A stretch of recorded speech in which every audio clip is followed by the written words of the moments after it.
les deux hommes ne s'entendent visiblement pas du tout.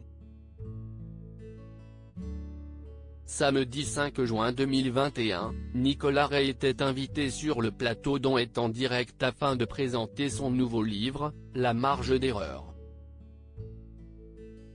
Moqueur, l'écrivain de 48 ans scène est pris à Nagui. Laurent Ruquier a révélé que Nicolas Ray citait le présentateur de N'oubliez pas les paroles dans son livre. Frédéric Becbédé a alors lancé « J'adore le personnage qui est complètement déprimé. Et il écoute France Info toute la journée comme ça il entend les mêmes catastrophes toutes les 10 minutes et ça lui fait beaucoup de bien. » Alors que le personnage du livre regarde Nagui à la télévision, Nicolas Ray a lancé une pique au mari de Mélanie Page. Il a ainsi déclaré: « J'aime bien Nagui, parce qu'il défend des causes, il s'engage, si est un révolté, un rebelle. Il n'aime pas le cancer. Il n'aime pas les femmes violées. Il y va, il tape fort. » Si ce tacle a visiblement gêné Laurent Ruquier, il a rapidement fait le tour du web et est arrivé aux oreilles du principal intéressé.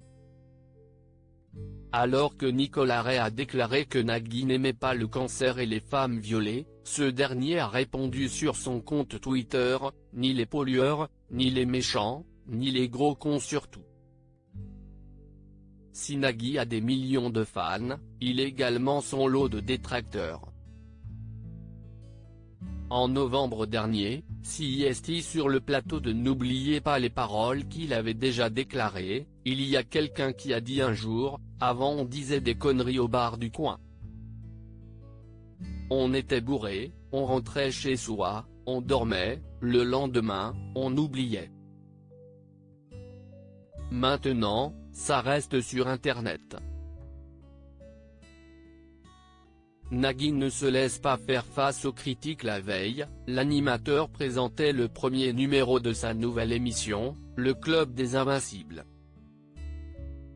Alors que son épouse a remporté le plus d'argent pour son association à l'issue du jeu, Nagui avait souhaité prendre les devants en lançant « Cela me fait plaisir, sincèrement. Par contre, on connaît évidemment ceux qui n'ont pas de vie, qui ne font rien d'autre que d'aller sur Internet et balancer du venin. Je rappelle que je vous en prie. » Enfin, il avait ajouté, « Si jamais on m'avait accusé de quoi que ce soit, comme d'avoir donné les réponses à ma femme, sachez qu'elle en avait que nous n'avions pas. Je vous laisse réfléchir à ça.